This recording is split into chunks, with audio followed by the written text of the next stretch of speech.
Yo tout le monde, c'est Rocky Manga, j'espère que vous allez bien et aujourd'hui on se retrouve dans une nouvelle vidéo où on va brûler des mangas.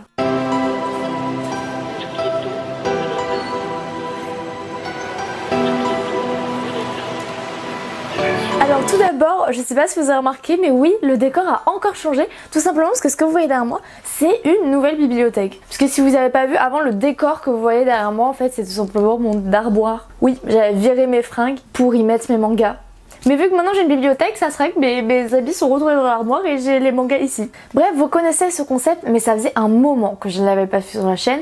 À vrai dire, je crois que la dernière vidéo où on brûle des mangas date d'il y a à peu près un an. Quelque chose comme ça, donc c'était il y a vraiment longtemps et je me suis dit aujourd'hui, voilà, petite vidéo détente, pourquoi pas le faire. Et je m'excuse aussi pour ma voix, peut-être que c'est pas très agréable, mais j'ai totalement la voix cassée, voilà. Mais vu que je devais sortir cette vidéo mardi, et qu'on est actuellement samedi, j'avais pas trop le choix en fait. Enfin bref, comme d'habitude, je suis sur Nautiljon et on va tirer au sort. Donc le premier duel opposera The Promised Neverland à l'Atelier des Sorciers.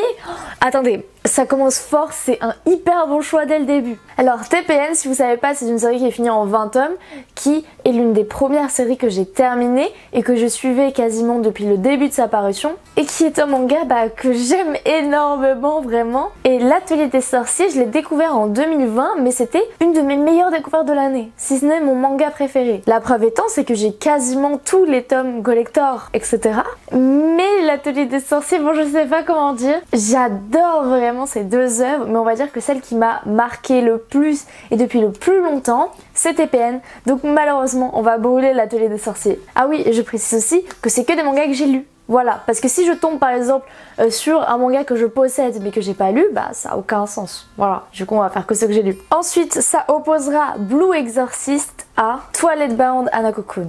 Ok, c'est très compliqué parce que Blue Exorcist, c'est une série que j'aime énormément, que je lis depuis très longtemps, enfin depuis très longtemps, pas non plus des années et des années, hein, je le suis depuis son tome 18. Et Twilight Bound Hanako-kun, j'ai commencé à sa sortie, et c'est une série que j'aime énormément, mais en fait les deux, j'ai un peu arrêté de suivre l'apparition. C'est-à-dire que Blue Exorcist, j'ai pas fini de lire les tomes que j'ai, même si c'est un de mes shonen préférés. Et Twilight Bound Hanako-kun, je sais pas comment vous expliquer, mais je l'achète pas dès qu'il sort. Dès qu'il sort, je me jette pas dessus. Là par exemple, on est le 7 mai, il est sorti il y a 2 jours et je l'ai toujours pas acheté. Donc ça a beau être des mangas que j'aime beaucoup, je me précipite pas pour acheter le dernier tome à chaque fois quoi. On va quand même dire que je brûle Twilight Bound Hanako-kun et que je garde Blue Exorcist parce que Blue Exorcist, ça reste un de mes premiers shonen et vraiment un de mes shonen préférés. Bien qu'il soit assez classique, moi j'adore l'univers. Mais je crois aussi que Blue Exorcist, j'ai arrêté de suivre l'apparition parce que entre tout ce qui sort, genre les Jujutsu Kaisen et tout ce qui est en rapport avec l'exorcisme, je crois que j'ai fait une overdose totale. Ensuite, le prochain duel opposera Hell's Paradise.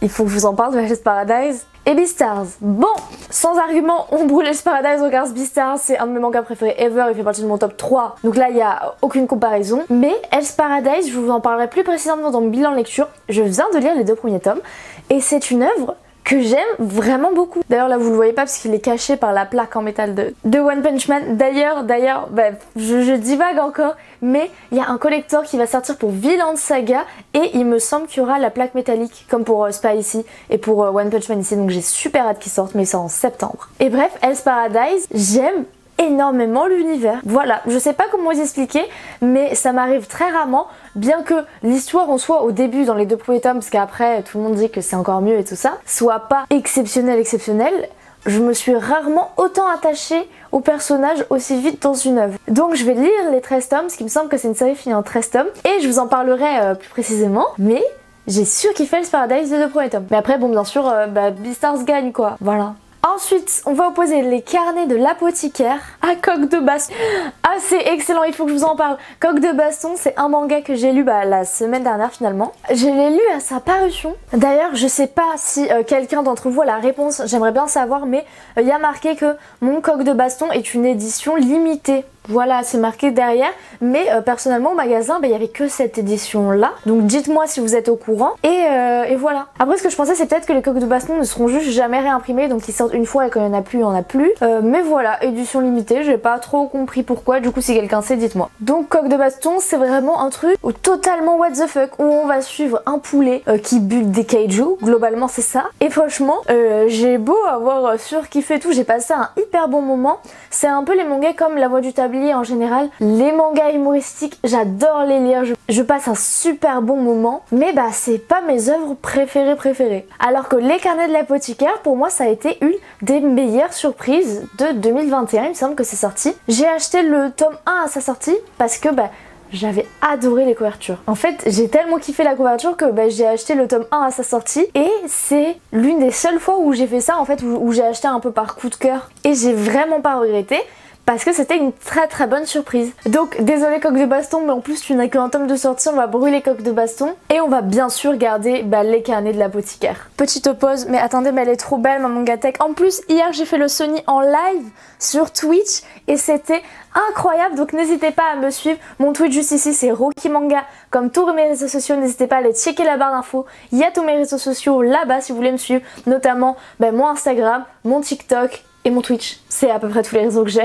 Donc voilà, instant pub terminé, on passe à l'avant-dernier duel. Oh là là, il opposera Naruto à Fairy Tail. Oh là là, Naruto à Fairy Tail. Alors c'est deux gros mangas qui sont maintenant terminés tous les deux en énormément de tomes. Et ce choix est à la fois dur et pas dur parce que j'ai beau avoir adoré Fairy Tail, vraiment je fais partie des gens, d'accord, laissez-moi tranquille, qui aiment beaucoup Fairy Tail. Bah voilà, j'aime beaucoup l'univers. Je me suis beaucoup attachée aux personnages et les univers un peu de fantasy comme ça. Moi j'aime beaucoup, ça me parle. Donc voilà, c'est toutes les raisons pour lesquelles j'aime Fairy Tail. Et les dessins, alors on n'en parle pas assez de Hiromachi, même ses dessins sont incroyables aussi. Mais Naruto m'a un peu plus marqué dans le sens où Fairy Tail, je n'ai jamais regardé l'anime jusqu'au bout, et je n'ai jamais lu les mangas jusqu'au bout, parce que en manga j'ai que les 15 premiers tomes, l'anime j'ai un peu plus vu, mais j'ai que les 15 premiers tomes du manga. Alors que Naruto, d'ailleurs vous le voyez pas, mais j'ai une pop d'Itachi juste là. J'ai à peu près 30 tomes de Naruto, donc ça fait déjà beaucoup plus que les Fairy Tail, et j'ai tout vu. Ah si vous la voyez, Itachi elle est là. Et je pense que tout simplement Naruto a largement plus marqué ma vie que Fairy Tail, dans le sens où si je n'avais pas vu Fairy Tail, je pense que ça n'aurait pas trop changé mes goûts.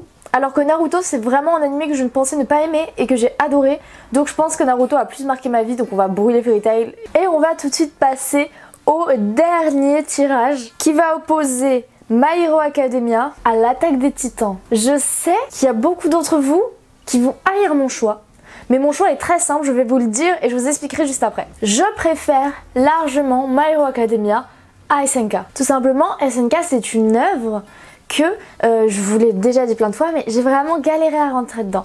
C'est-à-dire que j'ai regardé l'animé, les 3 premières saisons, j'ai aimé mais sans plus. En fait, je me suis un peu forcée à regarder la fin et tout. Et puis ensuite, j'ai tout relu. J'ai tout relu, même la fin.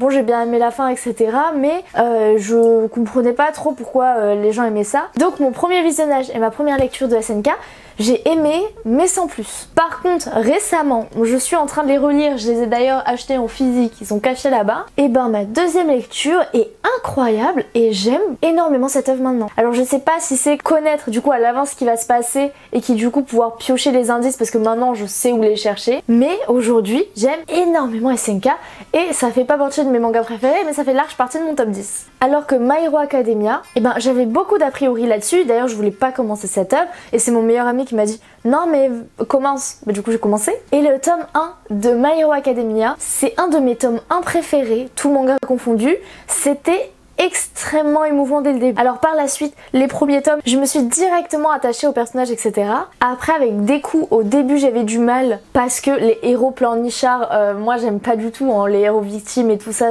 j'aime pas du tout ça. Mais déjà par la suite, ils se rattrapent largement pour ce que le tome 32, maintenant je le surkiffe. Et le scénario est tout simplement incroyable. Enfin voilà, moi j'aime énormément My Hero Academia et non, ce n'est pas un truc pour les enfants comme tout le monde peut le croire. Lisez le tome 30, 31, 32, voilà. Mais tout simplement, j'aime énormément ces deux œuvres, mais le seul truc qui fait la différence, voilà, c'est que My Hero, j'ai aimé dès le début. Je me suis attachée au personnage dès le début. Le tome 1, c'était un de mes préférés. Donc tout simplement, il n'y a pas débat. Il n'y a pas débat avec SNK, mais encore une fois, ça n'a rien à voir avec les qualités des œuvres, tout ça, c'est mes goûts personnels. Et ça va aussi avec le fait que dans SNK, je ne supporte pas Eren. Dès le début, je l'ai détesté et après ce qu'il a fait, je l'ai détesté encore plus. Perso, Levi, je le détestais aussi. À vrai dire, le personnage que j'aimais le plus, c'était Armin dans SNK et on le voyait pas des masses non plus. Donc voilà, ça rentre aussi en compte. Et là je me rends compte que je suis en train de faire un débat sur qui je préfère, mais on s'en bat les couilles, la Rust a déjà donné la réponse. Bref, voilà les amis, c'est la fin de cette vidéo, j'espère qu'elle vous aura plu. Moi en tout cas j'ai adoré la tournée, même si à la fin j'ai un peu divagué, mais ça comme d'habitude j'ai envie de vous dire. Merci à tous d'être restés jusqu'au bout, et moi je vais vous dire à très bientôt dans de prochaines vidéos, bye bye.